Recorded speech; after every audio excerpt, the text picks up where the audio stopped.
Hi, എൻ്റെ പേര് കീർത്തിമ. ഞാൻ TD മെഡിക്കൽ കോളേജ് ആലപ്പുഴയിൽ ഫസ്റ്റ് ഇയർ MBBS സ്റ്റുഡൻ്റാണ്. ഞാൻ സൈലത്തിലെ വീര ബാച്ചിലായിരുന്നു. എനിക്ക് ഏറ്റവും ഡിഫിക്കൽട്ടായിട്ടുള്ള സബ്ജക്റ്റ് എന്ന് പറയുന്നത് കെമിസ്ട്രിയാണ്. കെമിസ്ട്രിയിൽ തന്നെ ഇക്വിലിബ്രിയം ചാപ്റ്റർ എനിക്ക് ഭയങ്കര ഡിഫിക്കൽട്ടായിരുന്നു. ആദ്യം എടുക്കുന്ന ടൈമൊക്കെ എനിക്ക് അതെത്ര നോക്കിയാലും മനസ്സിലാവാത്ത രീതിയിലായിരുന്നു. അപ്പം ഞാൻ ആ ഒരു സംഭവം ഓവർകം ചെയ്തത് കൂടുതലും ക്വസ്റ്റ്യൻസ് ഇക്വിലിബ്രിയത്തിൽ നിന്ന് ചെയ്തിട്ടാണ്. അപ്പം നമുക്ക് ഏതൊരു സബ്ജക്റ്റാണോ ഡിഫിക്കൽട്ട് അല്ലെങ്കിൽ ഏത് ചാപ്റ്റർ ഡിഫിക്കൽട്ട് എന്ന് വെച്ചാൽ അതിൽ നമ്മൾ കൂടുതലും ക്വസ്റ്റ്യൻസ് ചെയ്യുക. MCQ തന്നെയല്ല, നമ്മുടെ മെറ്റീരിയൽസിൽ തന്നെ ടോപ്പിക് വൈസ് ആയിട്ടുള്ള കുറേ ക്വസ്റ്റ്യൻസ് ഉണ്ടാവും. അപ്പോൾ നമ്മൾ വീഡിയോ കണ്ടിട്ട് മനസ്സിലായില്ലെങ്കിൽ നമ്മൾ മാക്സിമം ക്വസ്റ്റ്യൻസ് ചെയ്യുക. അപ്പോൾ നമുക്ക് എന്തായാലും ക്വസ്റ്റ്യൻസിലൂടെ കുറേ കാര്യങ്ങൾ, കുറേ കോൺസെപ്റ്റ് നമുക്ക് പഠിക്കാൻ പറ്റും. നമ്മുടെ എക്സാമിൻ്റെ ലാസ്റ്റിലേക്കൊക്കെ ആകുമ്പോൾ നമുക്ക് ഓൾറെഡി നമ്മൾ പഠിച്ചതായിരിക്കും, പക്ഷേ ടെൻഷൻ കാരണം പല കാര്യങ്ങളും നമുക്ക് മറന്നിട്ടുണ്ടാവും.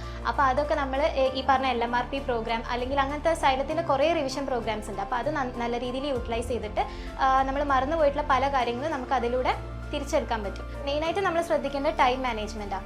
എക്സാം ഹോളിൽ നമ്മൾ ഇപ്പം എനിക്ക് ഏറ്റവും ഈസി ആയിട്ടുള്ളത് ബയോളജിയാണ്. അപ്പോൾ ഞാൻ ബയോളജി ഒരു 20 to 30 മിനിറ്റ്സിനുള്ളിൽ കംപ്ലീറ്റ് ചെയ്യാൻ വേണ്ടിയിട്ട് ശ്രമിക്കുമായിരുന്നു.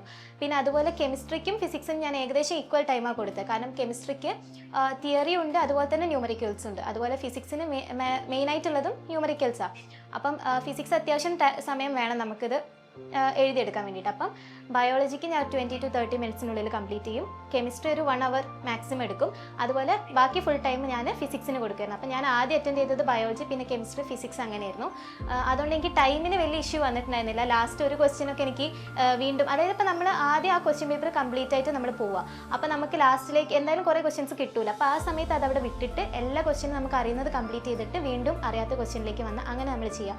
എന്നാൽ നമുക്ക് ടൈം മാനേജ്മെൻറ്റ് വലിയ ഇഷ്യൂ ഉണ്ടാവില്ല. ഇനി വരാൻ പോകുന്ന കുട്ടികൾ ടെൻഷൻ ഇല്ലാണ്ട് എഴുതാൻ ശ്രമിക്കുക. എന്തായാലും ടെൻഷൻ ഉണ്ടാകും, പക്ഷെ നമ്മൾ ടെൻഷൻ ഇല്ലാണ്ട് എഴുതാൻ വേണ്ടി ശ്രമിക്കുക. പല കാര്യങ്ങളും ടെൻഷനെ കൊണ്ട് മറന്നു. അപ്പോൾ ടെൻഷൻ ഇല്ലാണ്ട് ഇരിക്കാനുള്ള പല എക്സസൈസും മെഡിറ്റേഷൻസ് അതൊക്കെ ചെയ്ത് ടെൻഷൻ മാക്സിമം കുറയ്ക്കുക. അങ്ങനത്തെ കാര്യങ്ങളൊക്കെ ചെയ്തിട്ട് നല്ല രീതിയിൽ എക്സാം എഴുതാം.